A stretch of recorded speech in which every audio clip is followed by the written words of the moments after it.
All right, guys, welcome back. Rick Snyder here, Shipley Swine Genetics. This is episode 2 of the Hog Jacked podcast here.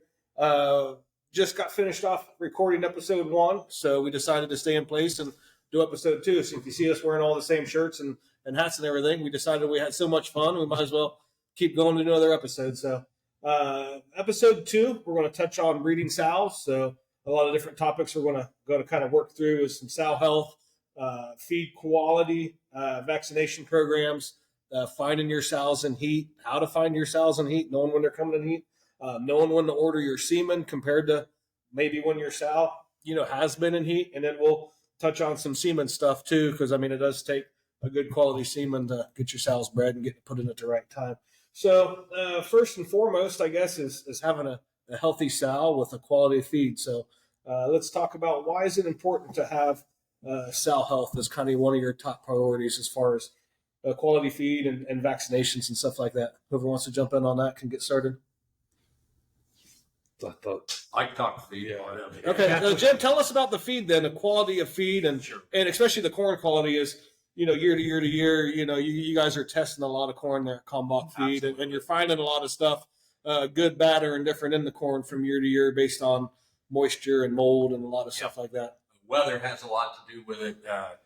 We got to be at the right time of when the corn is pollinating, and hope that everything goes well. We'll see how this year goes with the heat and humidity, but basically we test all our corn when it arrives, and wherever you get the feed made, assuming you're on a standard corn soy premix diet, knowing your corn quality is huge. If you're buying a complete feed from us or from some kind of a representative company that's really good at checking corn quality, you should be safe.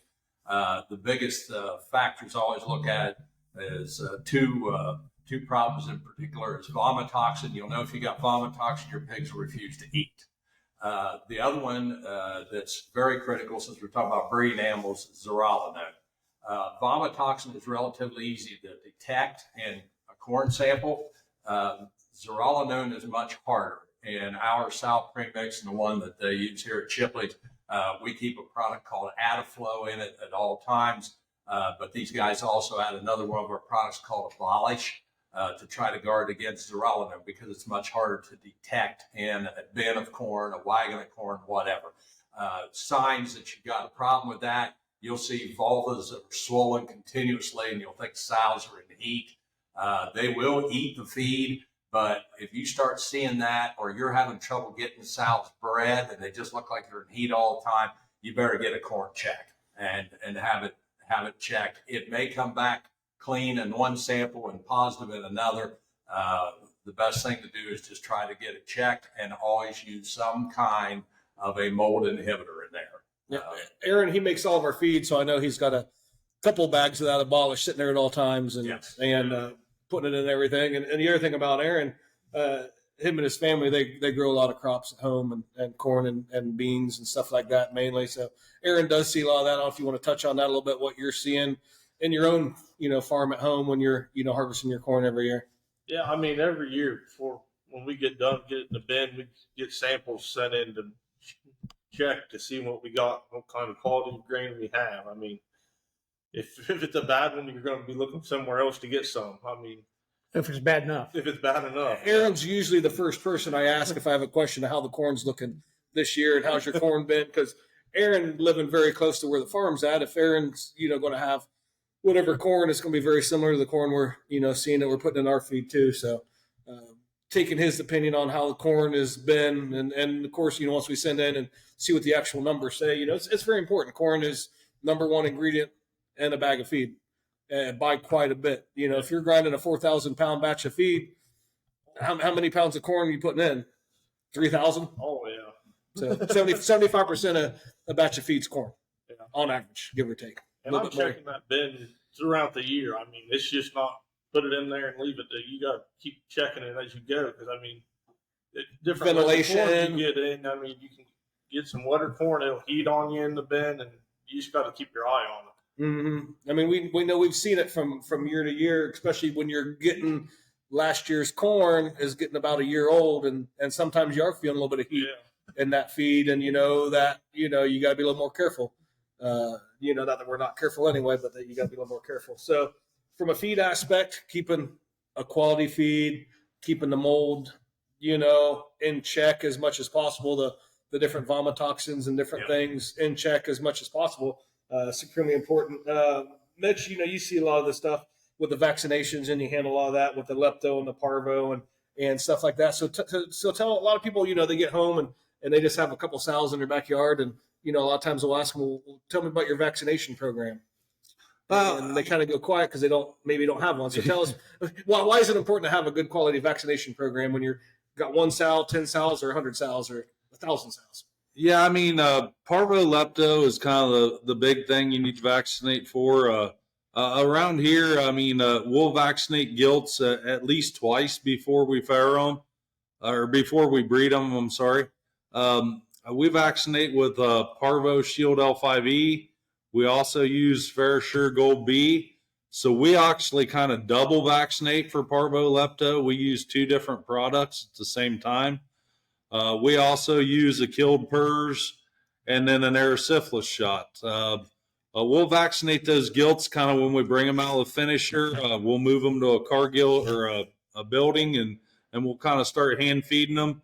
We'll leave them there 2 to 3 weeks, and then we'll bring those gilts out to our cargo pens where we're going to breed them, and then we'll revaccinate them again. We want to make sure we get that done twice before we breed them, and at least 2 weeks before we breed them. Mm-hmm.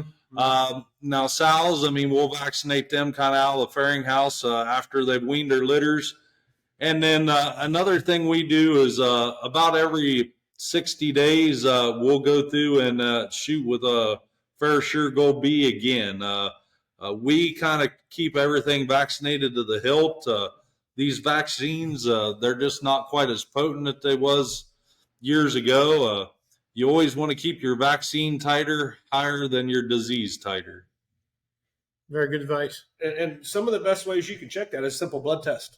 Have your vet come out, and we just did it this morning, where we had our vet come out and he pulled blood on a handful of gilts, and they're sending it in, and we're going to get those results back here in a week or 2 or whatever, and we'll be able to tell exactly what we have as far as our vaccination levels and our protection levels and our disease levels and everything like that, and staying on top of stuff like that, supremely important. Randy, you've seen the other side of that, especially in some of your phone calls, people calling you, that might have troubles and might have stuff going on. So why don't you tell the people a little bit about what could happen if you slip up and maybe you're not vaccinated as tight as you should be? Well, what people don't understand, and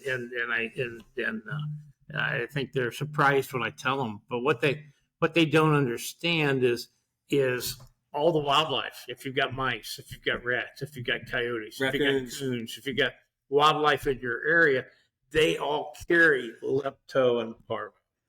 And so if you think your sows are negative, you are wrong. I don't know if there's ever been a sow tested that was actually negative. And so that lepto and parvo is going to come in at a certain level. And so if it's a higher level, you can have trouble. Maybe it'll come in at 100 titer level. And when you talk about titers, that's the way that they talk about disease and vaccine both. So these vaccines, when you give them a shot, you're wanting to keep the titer level of protection higher than the titer level of disease, and then you don't have an issue. But when it goes the other way, then you sure can. So if your sow lays down and has 12 baby pigs and 10 of them are dead, if your sow comes back in heat at 72 days pregnant, she pops back in heat. 99% of the time, that is lepto. Would you agree, Jim? Yeah. They just lepto them off. And a sow can absorb a litter of pig guys in 17 days. Bones and all. Bones and all. I could not believe that years ago when Dale Hendrickson told me that. At that time, he was as smart as vet as I knew. He was in Indiana. We've lost Dale, which is terrible. But it's amazing, guys, what that stuff can do. And so people talk to me all the time, well, my sow, I got semen off of you. My sow was 62 days pregnant. Your semen must not have been any good. She come back in heat. No, she didn't come back in at 21 heat. You made her pregnant. What did you vaccinate with? Well, you get all kind of crazy answers to that question, which have nothing to do with lepto and parvo. They didn't vaccinate. Guys, if you don't vaccinate, you're playing with a loaded gun. Jim, would you agree? Well, it's up to you. Yeah. So that is the importance of basically sow health. Would you guys agree that keeping them healthy from a feed and a vaccination and everything standpoint is kind of job number one? Oh, yeah. You know, we can put the best semen in the world, best quality semen. We can put billions and billions of sperm cells in at the perfect time. And if the sow's not healthy for whatever reason, she's not going to take and have a litter. So getting your sow on the up and up is definitely important. So let's go back to like track and heat. So, you know, we got our sow healthy. She's having her heat cycles. Let's talk about actually like as simple as can be. What are you seeing when you're actually find a sow in heat? So let's describe some of that just to some of the newer people that are maybe not quite sure what we're looking for when we're finding a sow in heat. I mean, signs of a sow's coming in heat. I mean, their vulva will swell. They can have a discharge. They can be vocal. A lot of times, you know, they're kind of up and agitated, maybe running a gate or running a fence. They can bark at you. They can kind of be vocal. Biggest sign of when they're standing in heat. I mean, if you can sit on their back and their ears will perk in the air, I mean, that's the sign of standing heat. They'll usually start swelling maybe a day before they actually start standing. Or two. Yep, or two.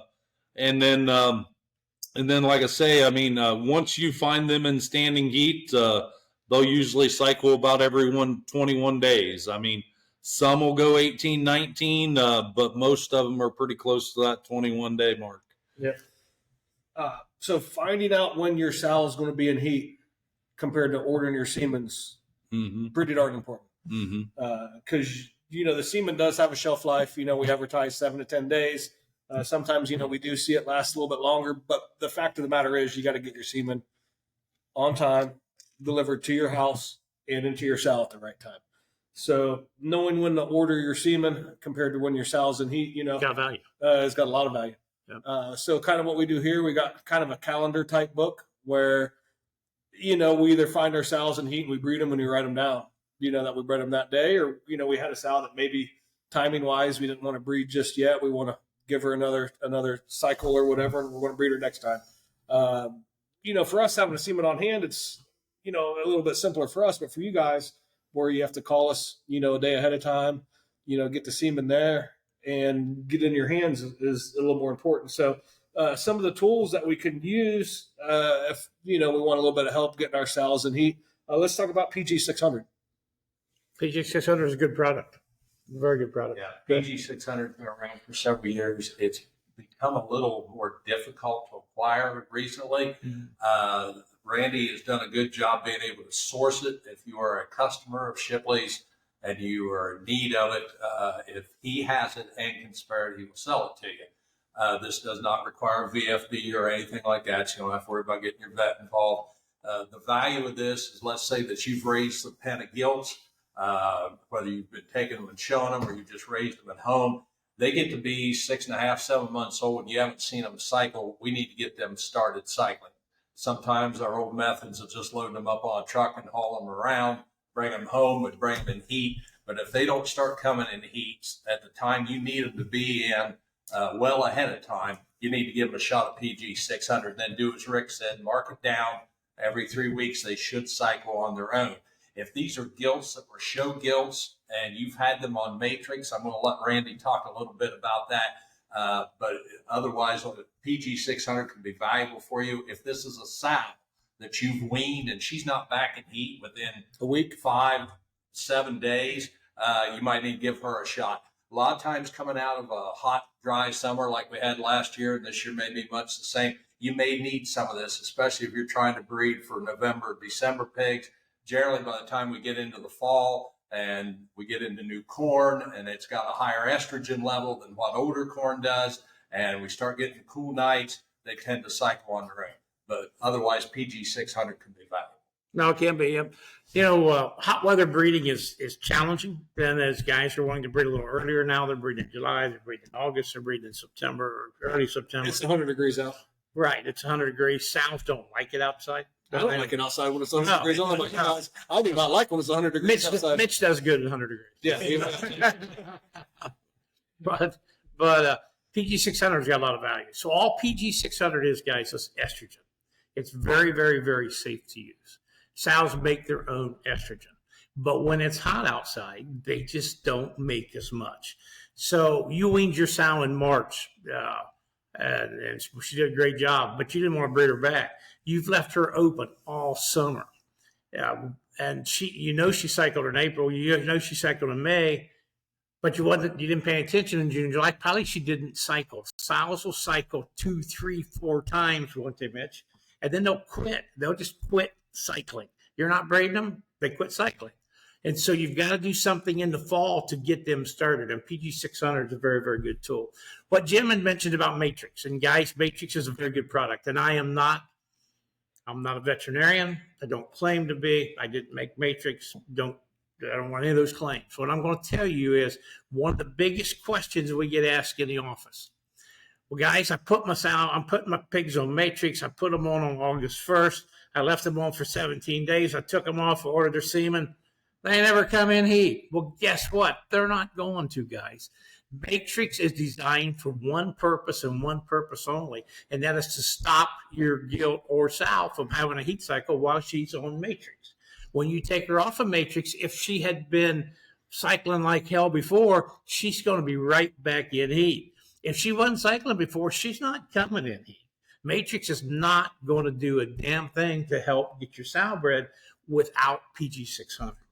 So Matrix will allow you to breed her when you want her bred. You didn't want her cycling on August 10th, and you want to breed her on August 25th. Well, you can time that up. She won't cycle.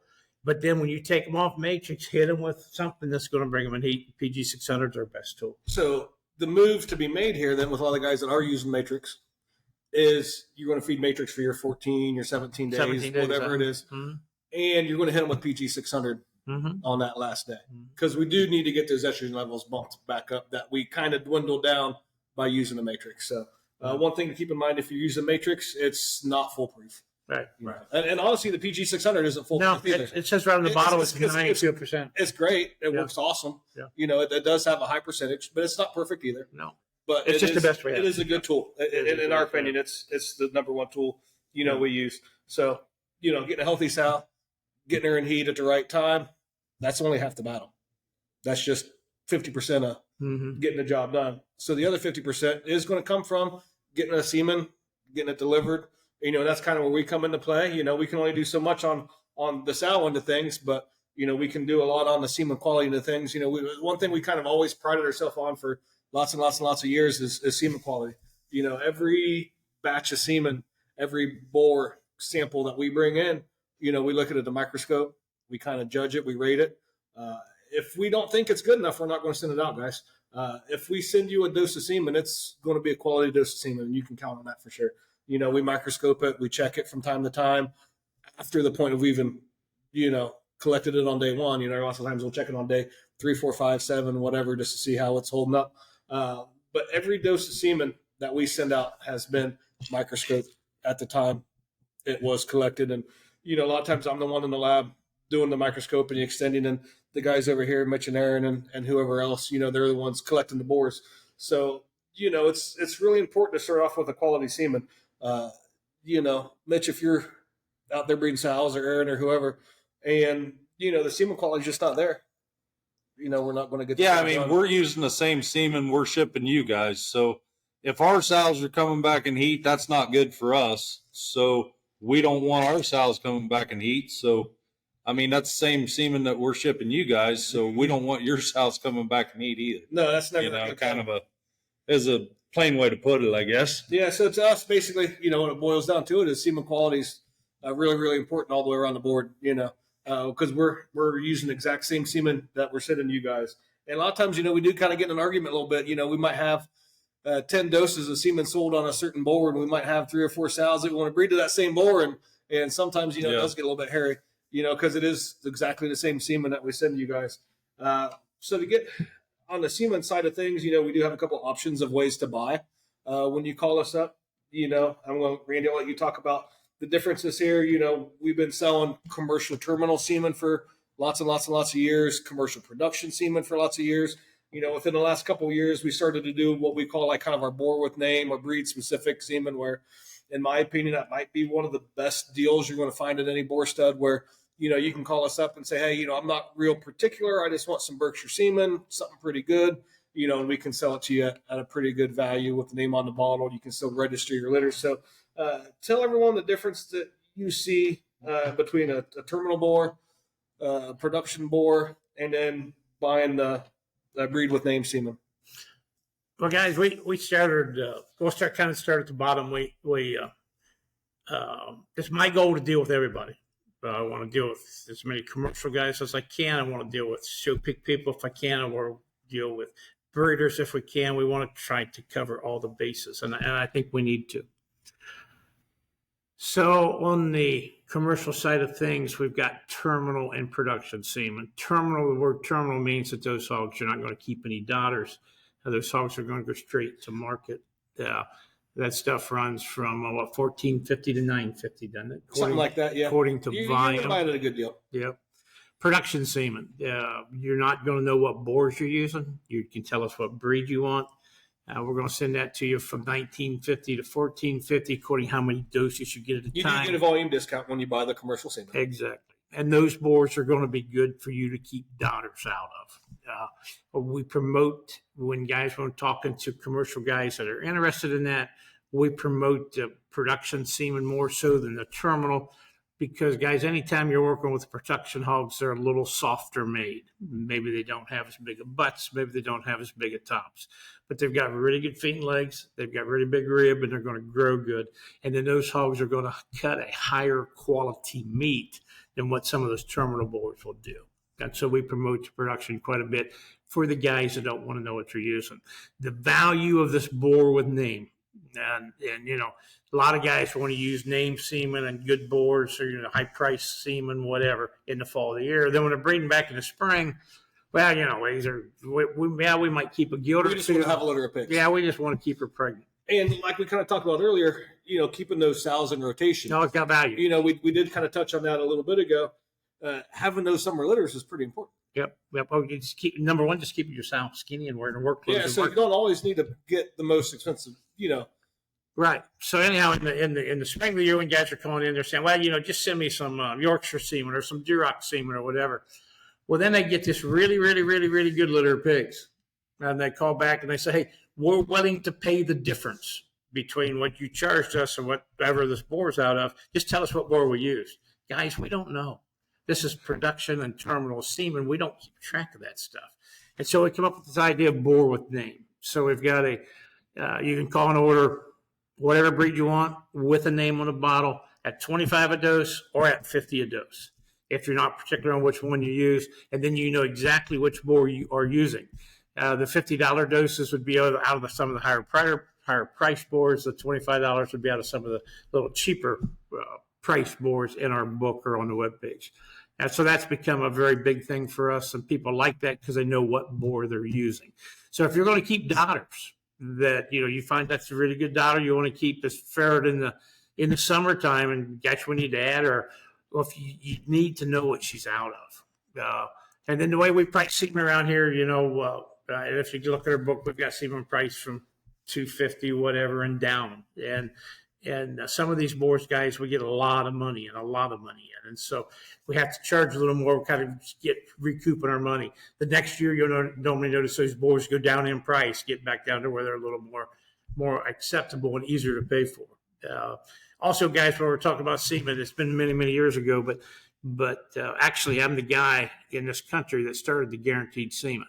And I'm not going to tell you why. It's not important, but basically in my viewpoint is if you're going to give us a few $100s to breed your sow and she comes back in heat, then it might not be my fault, but I'm sure going to help you take care of it. So any of those boars on the webpage or in the book that are priced at $100 a dose or more, as long as you pay what that price is, it's a guaranteed settle. Now, what guaranteed settle means is not that if my sow comes back in heat when she's 90 days pregnant, you're going to replace it. But if my sow comes back in heat in 21 days and that semen just missed because of my fault or the semen's fault, that means you call me and we're going to replace that semen at no charge. Now, we're not going to replace the shipping. You're going to pay that. But that way you just have to pay for semen one time. And I think that's got quite a bit of value. But puts a little protection. It does. It Behind it. does. It does. It does. Yep. Got anything to add? So the guaranteed settle, in my mind, is definitely worth its weight in gold, especially when you're coming down to using some of the higher quality, high end bores that you're paying 100, 150, 200 plus on. Right. You want to have a lot. You want to have a litter of pigs. Yeah, especially in the summertime when it's hot. In the summertime when it's hot, Yeah. this. We even here at the farm, we average in the upper 90%. With everything we do, we're still not perfect. Oh no! We think we're really good, and we think we're doing a great job, but we're still 10-15% better in cold weather. We are. We're always better in colder weather for sure. So the guaranteed settle, worth its weight in gold, in my opinion. Breeding supplies. We can stick anything in the box that you need to get your sow bred. We can. When it comes to rods, lube, boar spray. We can touch on boar spray in a minute, which I think is a really good tool to have. Not everyone has a heat check bore. We have heat check bores here. Not everyone has that luxury of having just an extra bore around to tease your sows to come in the heat. So guys, Aaron, Mitch. Yeah, you guys use the bore spray, at times. I think it's got value. Yeah, around here, we have heat check bores, bore spray is just a tool that you can use. It's like a little aerosol kind of a bottle, and it will not bring your gilt sow in heat. What it does is it has the pheromones to let her think that there's a boar present. So if she's coming in heat, you spray a little bit of this on the tip of her nose or kind of there on her face. It will allow her to think the boar's there, and that's when they'll lock up and stand in standing heat. Most of the time when we're up here breeding, we'll let gilts out in an alleyway, and they'll walk over, kind of get nose to the boar, and that's when they will lock up and stand. So boar spray is just a tool. They got to have that enticement that lets the gilt or sow think that there's a boar present. Yeah. Important stuff, but guys, we can send you all the supplies in the world that you need. You just have to let us know. They don't come with the doses of semen. We don't necessarily have like a kit in place, but we can provide you everything you need. You just have to let us know that you need it. One thing I want to backtrack just slightly on, we're talking about different kinds of semen.